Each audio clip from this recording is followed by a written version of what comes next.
Hello friends, तो आज हम पढ़ेंगे क्लास 10th की मैथमेटिक्स का एक्सरसाइज 3.2 का क्वेश्चन नंबर 6। तो क्वेश्चन पढ़ते हैं। Given the linear equation 2x plus 3y minus 8 equals to 0, right another linear equation in two variable. ये बोल रहा है हमें एक इक्वेशन दी हुई है 2x plus 3y minus 8 equals to 0। हमें एक और लीनियर इक्वेशन लिखनी है जिसमें दो वेरिएबल होंगे सच दैट, और वो इस प्रकार की इक्वेशन होनी चाहिए। The geometrical representation of the pair of so formed is first intersecting lines, second parallel lines, third coincident lines.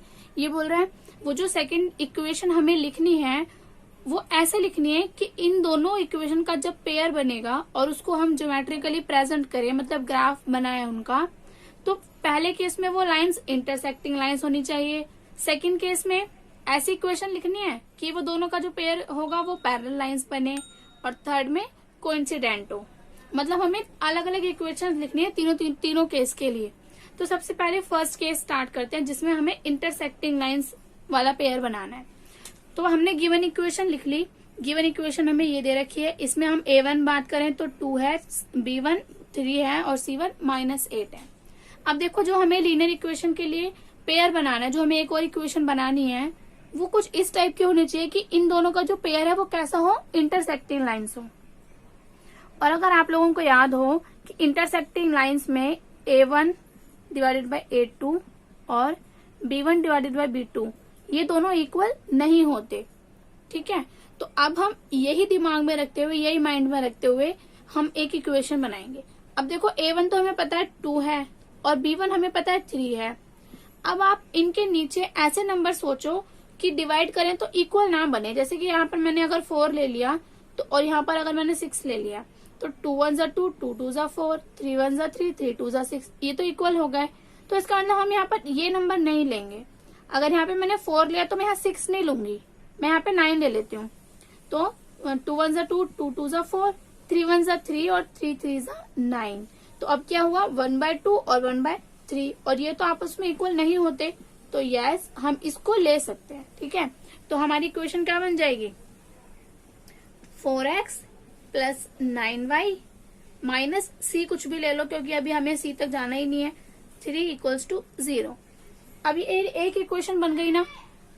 अब देखो ऐसी कितनी इक्वेशन बना सकते हैं, क्या हम और इक्वेशन नहीं बना सकते? और भी बना सकते हैं। मैं यहाँ पर अगर 10 ले लूं और यहाँ पर अगर 6 ले लूं तो ये हो जाएगा 1/5 और ये हो जाएगा 1/2। ये भी तो इक्वल नहीं है, तो ये भी एक इक्वेशन हो गई। 10x plus 6y minus 6 equals to 0। See मैंने यहाँ पर अभी कुछ भी ले लिया है, ठीक है, क्योंकि सी तक हमें जाना ही नहीं है। अब देखो ये भी इक्वेशन हो गई। ऐसे हम कितनी इक्वेशन लिख सकते हैं, बहुत सारी इक्वेशंस लिख सकते हैं। हो सकता है आपकी बुक में अलग आंसर हो, आपके टीचर कुछ और करा रहे हो, तो ऐसा बिल्कुल हो सकता है क्योंकि इसके आंसर बहुत सारे हैं। हम बहुत सारी इक्वेशन लिख सकते हैं, आप कुछ भी लिखोगे सही होगा, ठीक है। बस ये ध्यान में रखना है कि ऐसा बनना चाहिए। तो फर्स्ट पार्ट हमारा कंप्लीट होता है, हमने 2 इक्वेशन लिख भी दी। अब सेकेंड पार्ट। अब देखो सेकेंड पार्ट हमसे क्या बोल रहा है कि जो लाइन्स है वो कैसी होनी चाहिए, पैरेलल होनी चाहिए।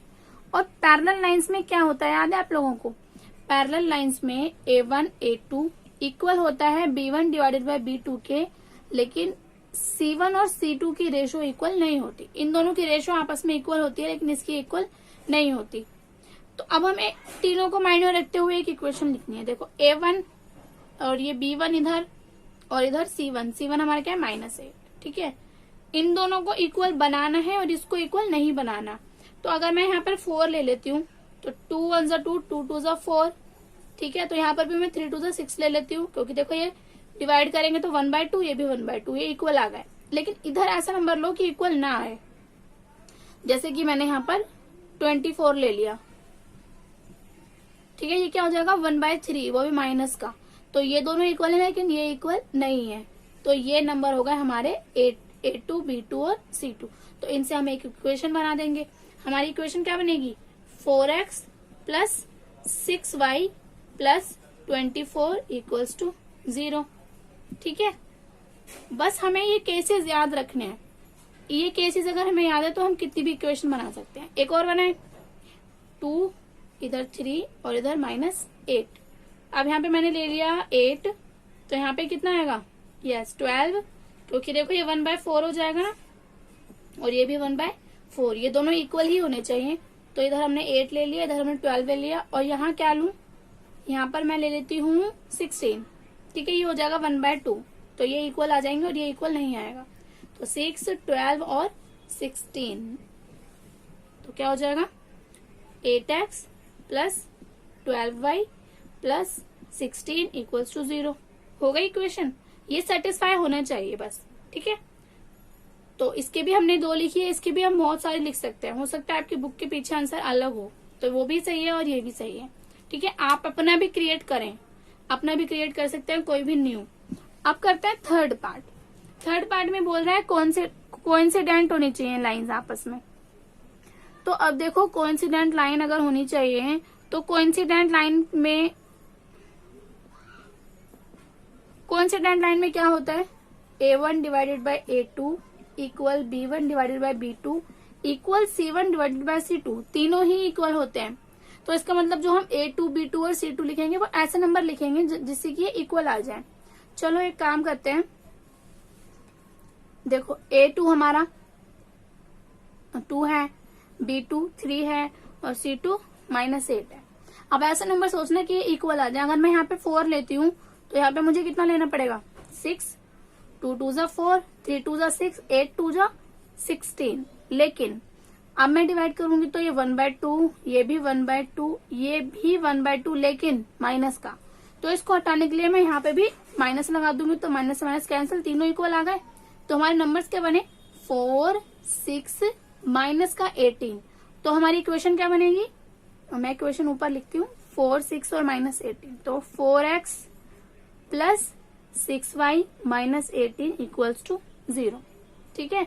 अब अगर इन दोनों को कंपेयर करेंगे और इनका ग्राफ बनाएंगे तो ये बिल्कुल कोइंसाइड बनेगी, ठीक है, क्योंकि इसकी इनमें तीनों की रेशो इक्वल आ गई है। एक और लिखते हैं, 2, 3 -8। अगर मैं यहाँ पे ले लेती हूँ 10 ले लेते हैं मान लो, और इधर कितना लेंगे फिर 15, और यहाँ कितना लेंगे, देखो 2 5 जा 10, 3 5 जा 15, 8 5 जा 40, लेकिन माइनस का लेंगे, ठीक है, ताकि माइनस आ सके। तो इधर क्या हो जाएगा हमारा, अब ये इक्वल हो गई ना, ये भी 1/5 हो गया, ये भी 1/5 और माइनस से माइनस कैंसिल, और ये भी 1/5, तीनों इक्वल आ गए। तो 10, 15 और माइनस का 40, 10x plus 15y minus 40 equals to 0। तो ये क्वेश्चन बहुत ही इजी था, हम ऐसे कितने भी इक्वेशंस लिख सकते हैं। तो आप लोग भी अपनी और भी इसके अलावा भी इक्वेशंस ट्राई कर सकते हैं। तो ये क्वेश्चन हमारा कंप्लीट होता है, और अब हम नेक्स्ट क्वेश्चन में मिलते हैं, क्वेश्चन नंबर 7 के साथ।